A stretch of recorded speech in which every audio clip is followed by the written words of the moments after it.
Hello and welcome to this video. In the last video, I said that in the next video, which is this one, I would share with you what I think is the most likely reason why interview scheduling has come to a halt at a number of your embassies and consulates. So that is what we are going to do in this video. So let's go straight into that. And for those of you who have been following my channel, I've said on occasions that in the diversity visa program, all is not about data, all is not about data analysis.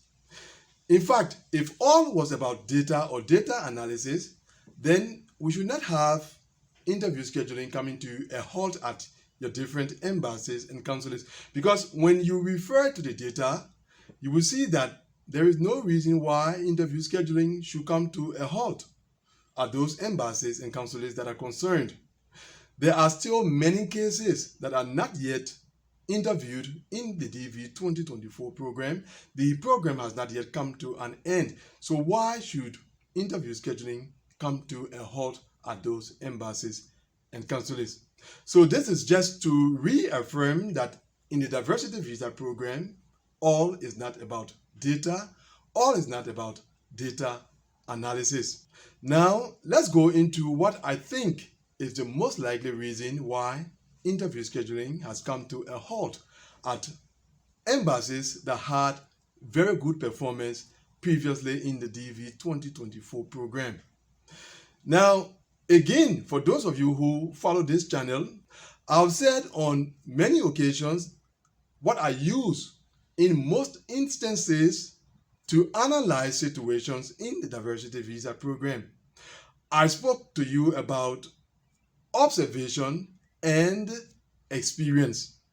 So based on my experience, what I have observed in the diversity visa program is that at a certain time of the fiscal year, KCC turned their attention to low case numbers. In other words, at that time, they focus on scheduling low case numbers. That time is characterized by three things. The first thing is that embassies that have bad performance, embassies where interview scheduling has not been moving forward normally, you will realize that there is some effort in increasing interview scheduling range at those embassies.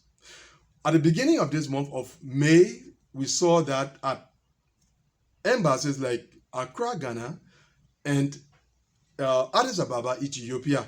Those are embassies where interview scheduling had not moved for a number of months, and all of a sudden, we saw some little increase in their interview scheduling ranges.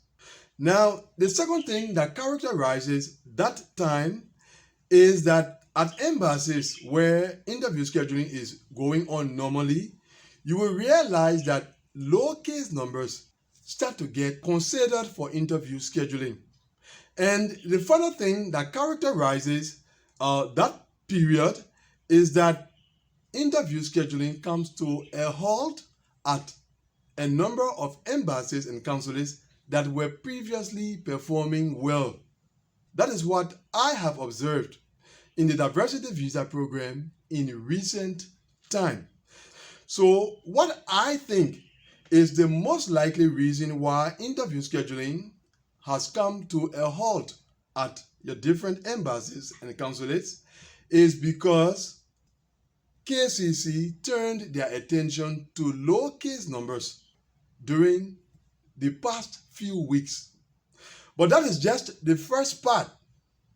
The second part, which I find more interesting, which I have observed also happen after this period that I think KCC turns their attention to low case numbers, is that it appears to be in preparation of high activity at the embassies and consulates where interview scheduling was halted. What do I mean? From my experience, from observing, I've seen that when interview scheduling comes to a halt at embassies and consulates that are performing well when we are not officially at the end of interview scheduling, that is usually a sign that interview scheduling is about to be increased to a high extent at those embassies and consulates where interview scheduling had been halted. It's like a kind of cleanup is conducted at the low case numbers level, and right after that, KCC returns to the embassies and consulates where interview scheduling was halted, but this time around, interview scheduling goes far.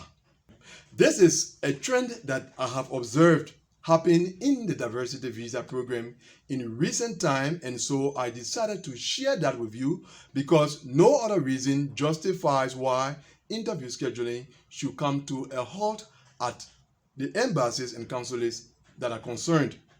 Now, another thing, once again, to those of you who follow this channel, you remember I said that the months of August and September are the highest months of interviews in the diversity visa program. Just over a week from today, the visa bulletin showing activities for the month of August will be released. And it is expected that the release of that visa bulletin be followed by high levels of interview scheduling for the month of August. Now, here am I telling you now that the halting of interviews at your different embassies and consulates will be followed by high levels of interview scheduling at those same embassies and consulates. Don't you see some parallel between those two realities? Do you think that that is some coincidence? I don't think so. I want to think that all of this falls within the larger scope of the many interviews that are to be conducted during the month of August, which are about to be scheduled early in the month of June, and the embassies where interview scheduling is currently halted will definitely be a part of those many interviews to be scheduled early June and implemented or conducted during the month of August. So, in short, what you are experiencing at your embassy or consulate currently is not bad news. In fact, it is good news. Just be a little patient and you will see interview scheduling resume, and not just only resuming, but continue far at those same embassies and consulates that are concerned. That is what I had to share with you in this video. See you, God willing, in the next one. Goodbye.